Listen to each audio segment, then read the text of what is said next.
Assalamualaikum warahmatullahi wabarakatuh. Di sini saya ingin menyampaikan materi yaitu Design Thinking dalam perusahaan Traveloka. Sebelum memasuki materi, saya ingin memperkenalkan diri saya karena tak kenal maka tak aruf. Hai guys, perkenalkan nama saya Maula Putriani Nida Al-Khofiyah. Call me Nida. Saya berasal dari Institut Agama Islam Tazkiyah, Prodi KPI, Komunikasi Penyiaran Islam.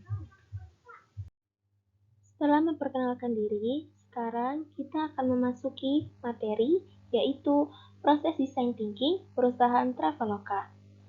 Isi pembahasannya yaitu inovasi, empatis, define, ideat, prototype, dan tes. Pembahasan pertama yaitu inovasi.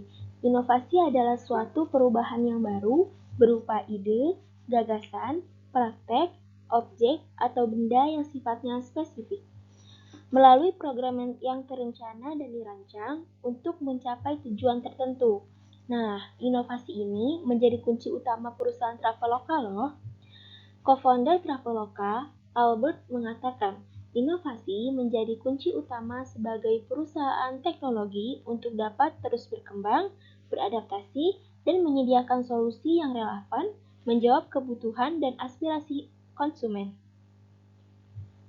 Selama 10 tahun, pihak Traveloka telah melahirkan beragam produk dan layanan, menghadirkan kemudahan bagi lebih dari 40 juta konsumen, dan menggandeng lebih banyak mitra yang kini jumlahnya mencapai jutaan. Selanjutnya, kita memasuki pembahasan empatis.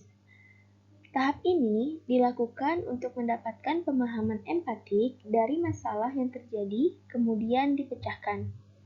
Yang pertama, yaitu manajemen CS uangku tidak membalas komplain saat pelanggan Traveloka top up sehingga konsumen merasa dirugikan.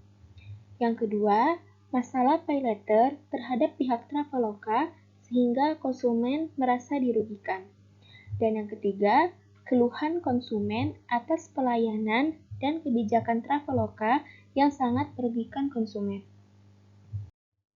Selanjutnya, setelah memahami permasalahan atau keluhan dari konsumen, kita akan mengidentifikasi masalah-masalah yang ada di perusahaan Traveloka. Tahap ini bertujuan untuk menentukan masalah inti dalam perusahaan Traveloka untuk diidentifikasi. Yang pertama, lupa menyertakan kode unik uangku, transfer tidak dapat diproses.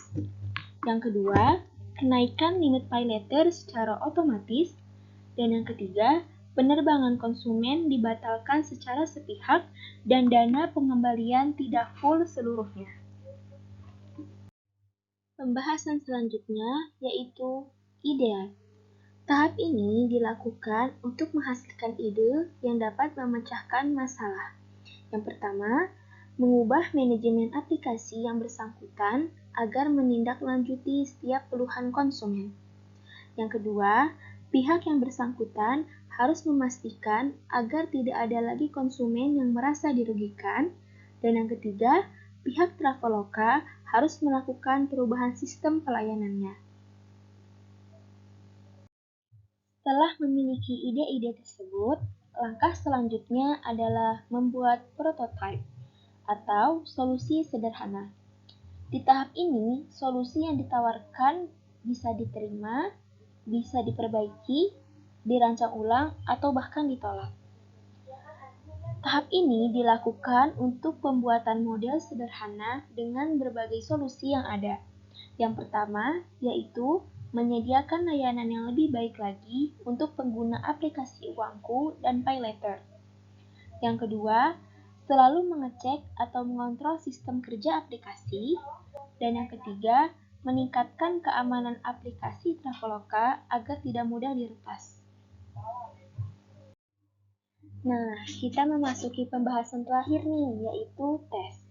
Tahap ini dilakukan untuk menguji produk secara ketat menggunakan solusi yang terbaik.